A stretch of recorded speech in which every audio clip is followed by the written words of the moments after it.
जय जगन्नाथ समस्त को एमितिरे तो सबु घरे फ्राइड राइस रेसिपीटा डिफरेंट थाए और टेस्ट भी सबु घरे अलग ही थाए किंतु सबु बेले आम घरे जो फ्राइड राइस रेसिपीटा बने ताठू टिके डिफरेंट रेसिपी मु आज बनैथिली सेडा होची सेजन फ्राइड राइस।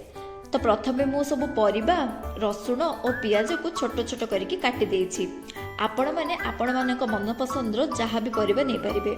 मु एठी पत्रकोबी, बीन्स, गाजर और स्वीट कॉर्न को नीची। देन गोटे कड़ाई रे तेल पकेकी रसुण, कंचा लंका और पियाज को देकी भाजी देइछि। देन सब परिबा को भल से रोस्ट कर देकी भाजी देली। देन ए रेसिपी रो मेन इंग्रेडिएंट सेजवान चटनी और सोया सॉस को देकी मिक्स कर देइछि। आपण माने जदि राग पसंद करती देन चिली सॉस भी दे पारिबे। तापरे राइस को पकई देकी सबु गुडा को भल से मिक्स कर देछि। देन रेडी हे गला मोर सेजवान फ्राइड राइस रेसिपी। जदि फ्रेशली स्टीम्ड राइस आपण मानक पाखरे अवेलेबल नाही देन लेफ्ट ओवर राइस सह भी ए रेसिपीटा आपण घरे बनै पारिबे।